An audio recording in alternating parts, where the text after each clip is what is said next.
السلام علیکم ورحمۃ اللہ وبرکاتہ۔ رمضان المبارک کی اس اسپیشل سیریز میں آپ کا پھر سے استقبال ہے۔ اعوذ باللہ من الشیطان الرجیم، بسم اللہ الرحمن الرحیم۔ ولا تلبسوا الحق بالباطل وتکتموا الحق وانتم تعلمون۔ اور حق کو باطل کے ساتھ خلط ملط نہ کرو اور نہ حق کو چھپاؤ، تمہیں تو اس کا علم ہے۔ بنی اسرائیل ایک تبلیغی جماعت ہے جو مسلسل 4000 سال سے دنیا کے لوگوں کے سامنے کھڑی ہے۔ ان میں صحیفے اور بہت سے انبیاء اکرام آئے تھے۔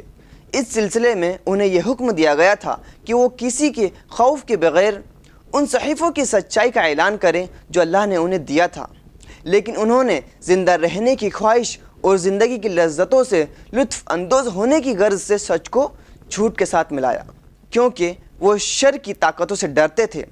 سچ کو اس قدر الجھا دیا کہ لوگ اسے پہچاننے سے قاصر تھے۔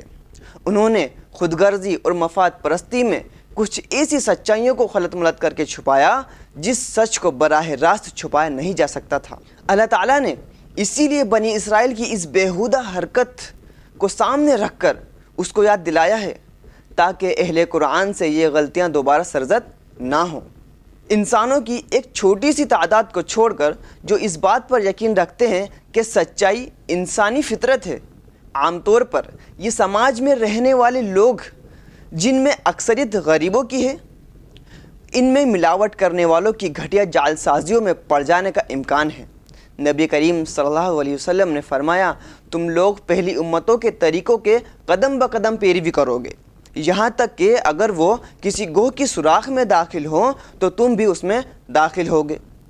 ہم نے پوچھا، یا رسول اللہ صلی اللہ علیہ وسلم، کیا آپ کی مراد پہلی امتوں سے یہود و نصارہ ہیں؟ آپ صلی اللہ علیہ وسلم نے فرمایا، پھر کون ہو سکتا ہے؟ جابر قوتوں اور ظالم حکومتوں کے تابع رہنے والے اکثر عوام کے نظریات و تصورات کو مسخ اور ختم کیا جائے گا۔ ظالموں کی اس یلغار کی ضد میں اہل ایمان کی دینی و مذہبی اور اخلاقی اور معاشرتی تصورات بھی آئیں گے۔ اس وقت ایک موقع ایسا بھی آئے گا کہ مذہب کے بڑے بڑے لوگ بھی سچ بولنے کو اپنے لیے خطرہ اور جان لیوا سمجھ کر حق بولنے سے کترائیں گے۔ بحران کے اس دور میں جب سچائی اور حق کو جھوٹ اور باطل کے ساتھ خلط ملط کیا جا رہا ہے، باطل کو جھوٹ کا روپ دینے کی کوشش کی جا رہی ہے، ایسے کون لوگ ہیں؟ ان کے بارے میں آپ کو کچھ نہ کچھ معلوم ہوگا، لیکن اللہ چاہتا ہے کہ آپ حق سے کبھی بھی دستبردار نہ ہوں جو اللہ نے بنی نوع انسان کی بھلائی اور نجات کے لیے دیا ہے۔ اسی لیے پچھلی آیت میں کہا گیا تھا کہ تم صرف مجھ سے ڈرو۔ جھوٹ اور باطل آج اپنے تمام وحشیانہ اور ظالمانہ اور غلیظ اثرات کے ساتھ منظر عام پر آ رہا ہے۔ ایمان والوں پر واجب ہے کہ وہ ان جھوٹے ترجمانوں اور باطل کے پرچارکوں کو اپنے سے دور رکھے اور ان کے خلاف مضبوطی کے ساتھ لڑے۔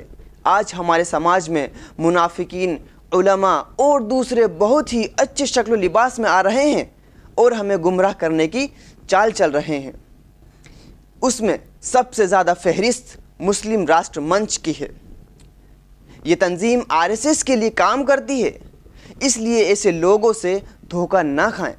رسول صلی اللہ علیہ وسلم نے ارشاد فرمایا، میری امت کا ایک طبقہ ہمیشہ حق کے لیے لڑتا رہے گا، ان کے مخالفین ان کا کچھ بھی نہیں بگاڑ سکیں گے۔